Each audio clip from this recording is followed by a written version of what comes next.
For years, Andre the Giant has been the dominant big man in the World Wrestling Federation. But this week, he gets cut down to size. Thanks for tuning in to another episode of Tyler Vance Rants. I'm your host, Tyler Vance himself, and you're not. It is December the 1st, 1984. Last week in the WWF, Rowdy Roddy Piper introduced Cowboy Bob Orton as his new bodyguard to all the deviants in that federation which seek to do Hot Rod some harm. Avalanche Buzz Tyler announced himself as the #1 contender for Chief Wahoo McDaniel's NWA United States Heavyweight Championship after accidentally winning a match against the Chief. And pop star Cyndi Lauper is set to be honored by the World Wrestling Federation later this month for all that she's done to help make the WWF even more popular than it already was. First up this week is the NWA's Worldwide Wrestling program, where crotchety David Crockett and Johnny Weaver greet us on commentary for a 6-man tag team match. Mr. Personality Brian Adidis, former NWA World Junior Heavyweight Champion Mike Davis, and Sam Houston take on the team of Gary Royal, Joel Deaton, and Doug Vines. Adidis, Davis, and Houston are able to keep their tags frequent enough to keep their opponents isolated, and it's not long before Houston hits a bulldog on Vines to secure the win for his team. Immediately following the match, David Crockett has a word with the NWA United States Heavyweight Champion, Chief Wahoo McDaniel, backstage. Mr. McDaniels? Well, I'm glad you said Mr. David. At least you're getting a little respect for me. It's the only intelligent thing David has said so far. The Chief begins to list off the opponents that he's beaten thus far. The American Dream Dusty Rhodes, the Nature Boy Ric Flair, and even superstar Billy Graham, just to name a few, before turning his attention on the new self-proclaimed #1 contender for his championship, Avalanche Buzz Tyler. Chief McDaniel is willing to give Avalanche a shot at the NWA United States Heavyweight Championship, but at a place and time of the Chief's choosing, which is more than fair if you ask me. Ben Alexander takes on Avalanche Buzz Tyler in the next singles match, but before we get to it, you'll remember I mentioned last week that the NWA North American Heavyweight Champion, Magnum TA, was preparing to make his way to the Mid-Atlantic Championship Wrestling area.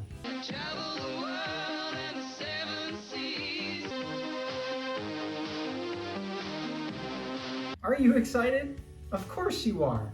I, however, am not excited in the slightest for someone who's just going to end up as another victim to Tully Blanchard, Chief Wahoo McDaniel, or even the Long Riders. When the match begins, Alexander tries to slam Tyler's head into the corner turnbuckle. However, Avalanche only seems to get fired up from this.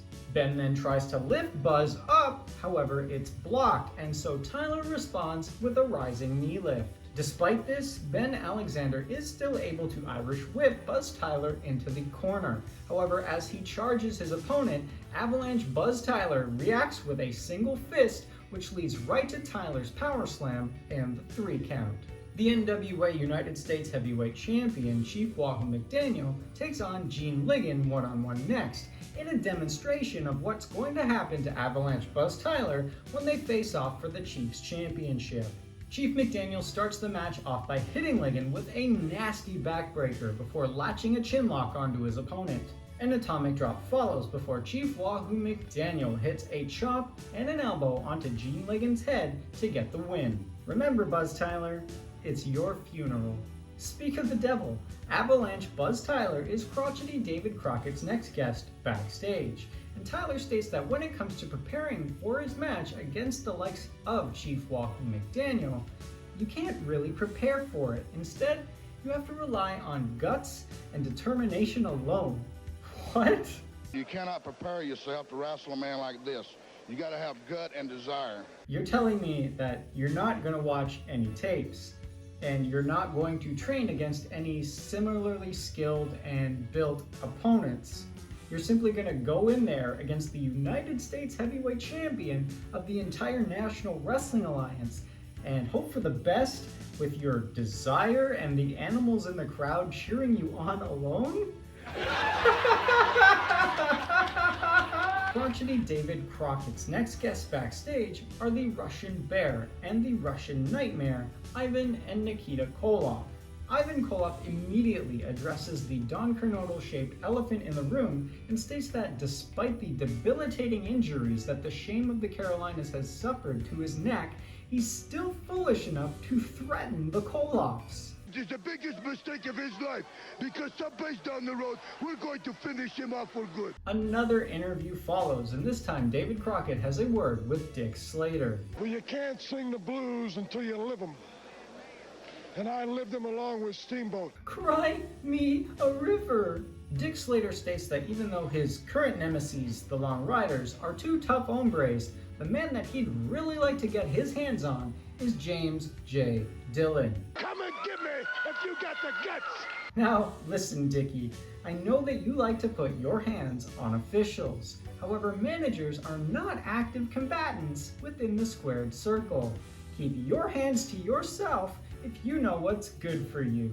More singles action follows as Assassin number 1 takes on someone.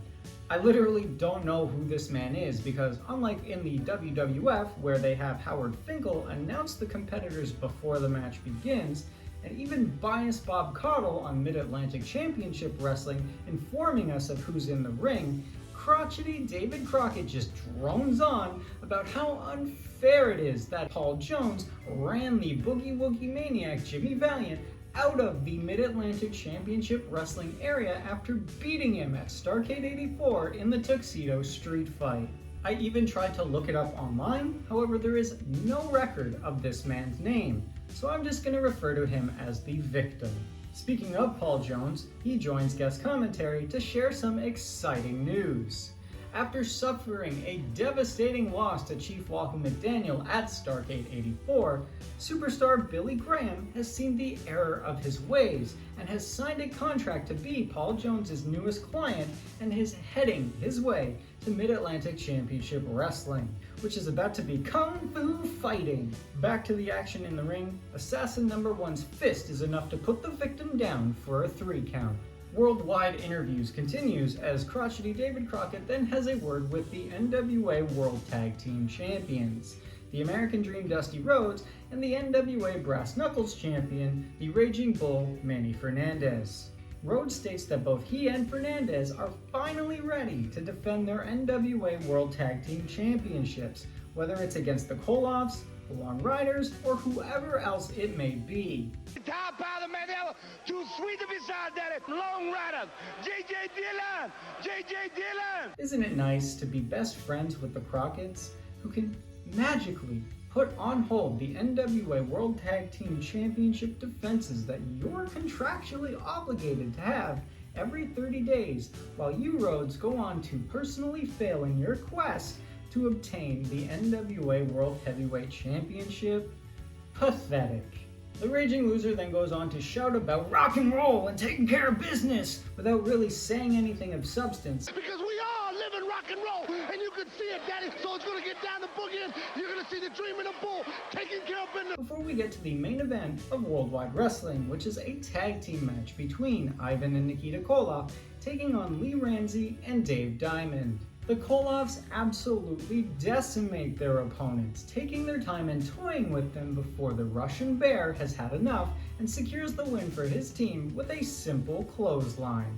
For the final interview of Worldwide Wrestling, crotchety David Crockett speaks to James J. Dillon and the NWA Mid-Atlantic Tag Team Champions, the Long Riders, warning Dillon that since Dick Slater and Crying Ricky Steamboat are after him, he better watch his back. I'd be watching my back everywhere I could, because you've got Dick Slater after you. James J. Dillon has nothing to worry about, Crockett. Why don't you watch your receding hairline? Dillon himself is sick and tired of Dick Slater, who's presumably suffered severe brain damage from being dumped on his head one too many times before leaving Dickie with a warning. You keep messing with me, and I'm going to turn my boys loose. With Worldwide Wrestling at an end, it's time to tune into the WWF's Championship Wrestling program, where we at least know that there will be some wrestling in our professional wrestling program.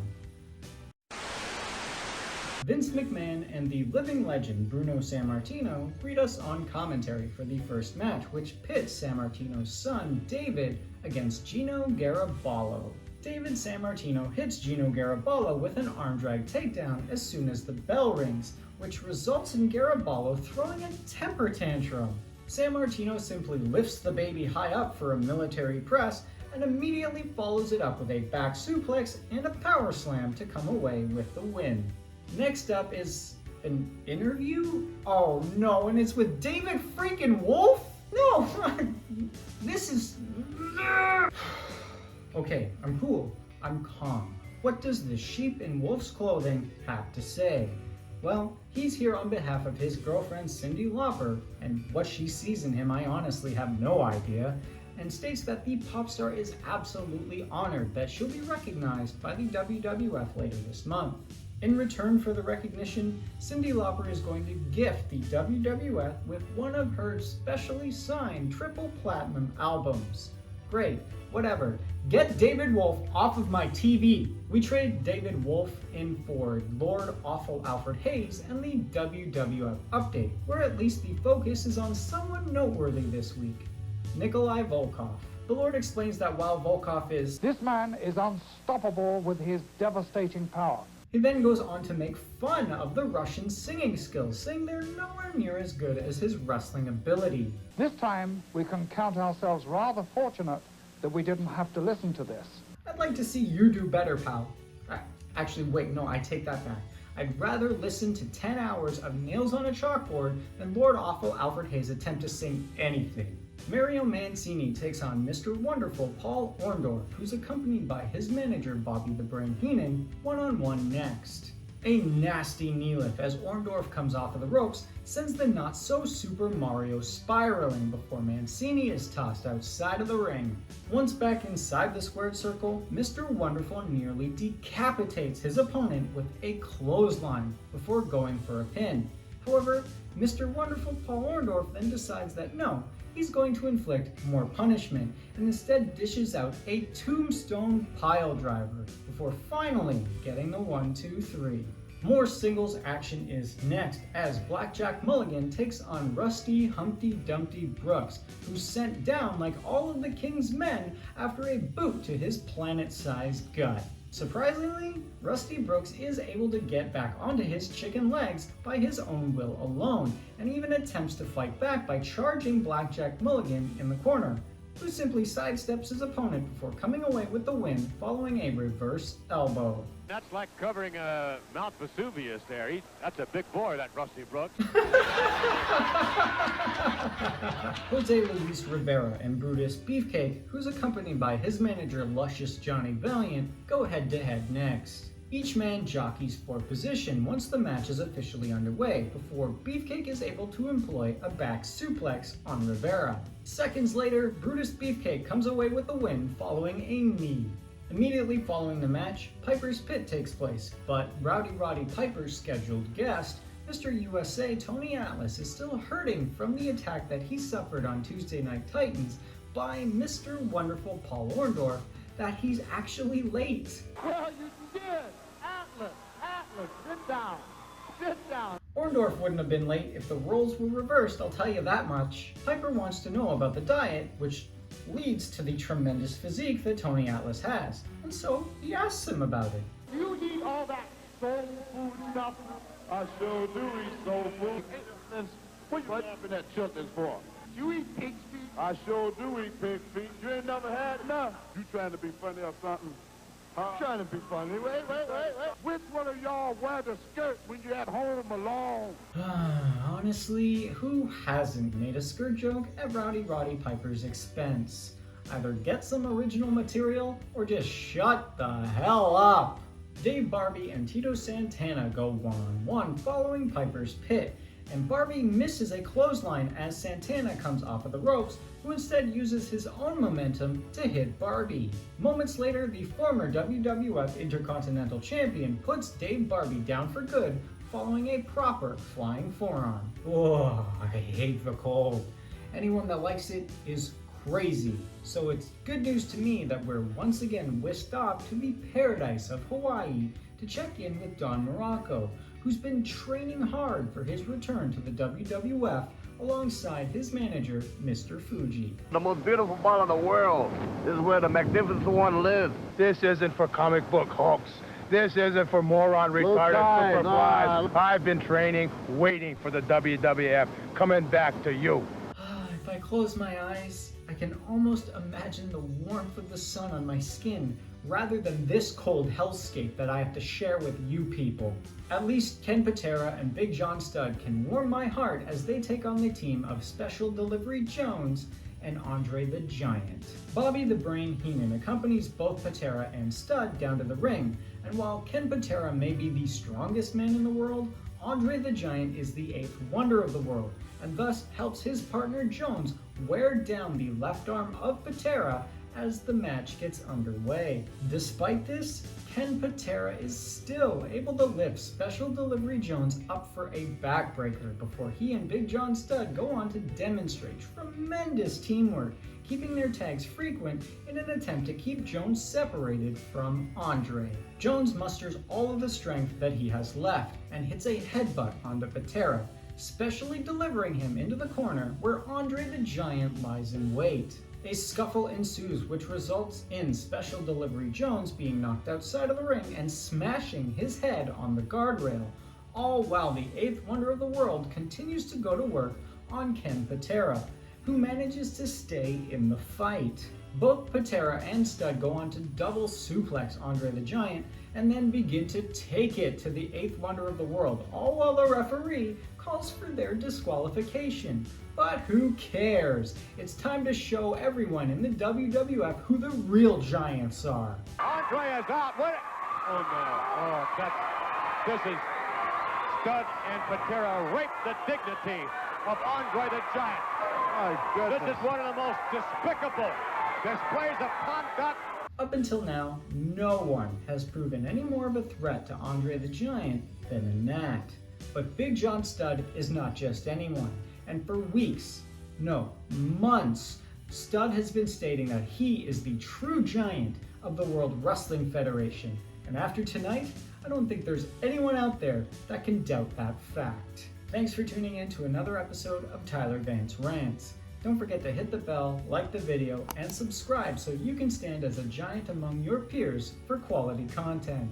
Don't forget to also follow me on social media where wonders of the professional wrestling world are shared on a daily basis. That's it for now, so I'll see you next week. So long. He's still foolish enough to threaten the Kernodles. The Koloffs, not the Kernodles. He's not threatening his own family. Nails on a chalkboard, then Lord Awful Alfred Hayes singing anything. I'm gonna do that again because I paused.